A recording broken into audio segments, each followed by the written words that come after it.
పోనీ నువ్వేమన్నా విచారణ చేసావా? స్టేట్మెంట్ తీసుకున్నావా వీళ్ళ దగ్గర? ఇంత పద్ధతిగా అంటే లీగాలిటీ ఎక్కడా మిస్ అవ్వకుండా, లీగల్ ప్రొసీజర్ ఎక్కడా మిస్ అవ్వకుండా చట్టరీత్యా లేదా మనీ ట్రాన్స్ఫర్ చేసి కొన్ని ఏమన్నా డబ్బులు అకౌంట్ ట్రాన్స్ఫర్ చేయకుండా కొన్నారా? డబ్బులు ఇచ్చేప్పుడు కానీ లేదా పేపర్ అడ్వర్టైజ్మెంట్ ఇవ్వకుండా కొన్నారా? పోనీ ఆనుకుని పోనీ ఏమన్నా నంబర్లు మార్చేశారు ఎండకి చంద్రబాబు నాయుడు ప్రభుత్వం ఇచ్చినటువంటి అగ్రిగోల్డ్ ఆస్తులకి అన్న సరిహద్దులు చేస్తుందా? అసలు సంబంధం లేదు. అగ్రిగోల్డ్ ఆస్తులకి జోగి రమేష్ గారు వాళ్ళు కొనుక్కున్న ఆస్తికి అసలు సంబంధమే లేదు కదా.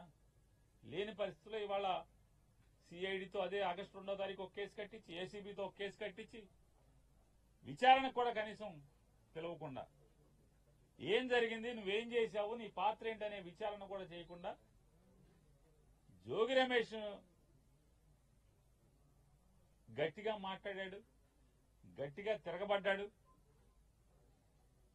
జోగి రమేష్ ని రాజకీయంగా ఎదుర్కోలేక, అదే రాజకీయంగా నన్ను తిట్టాడు కాబట్టి, నన్ను ఎదిరించాడు కాబట్టి, నేను జగన్మోహన్ రెడ్డి గారిని తిడితే నా మీద తిరుగుబాటుగా మళ్లీ నా మీద మాట్లాడాడు, విమర్శించాడనేటువంటి కక్ష కడుపులో పెట్టుకుని రమేష్ ని ఏమీ చేయలేక మానసికంగా వేధించడం కోసం జోగి రమేష్ గారి కొడుకు మీద ఈ రకమైనటువంటి వాళ్ళ బాబాయ్ మీద అక్రమ కేసులు పెట్టి చంద్రబాబు నాయుడు గారికి ఒకటే చెప్తున్నాం, నీ ఇష్టం రాష్ట్రంలో ఉన్నటువంటి 175 నియోజకవర్గాల్లో ఉన్నటువంటి వైఎస్ఆర్ పార్టీ సంబంధించినటువంటి అందరినీ కూడా లోపలేసుకో, నీ మీద పోరాటం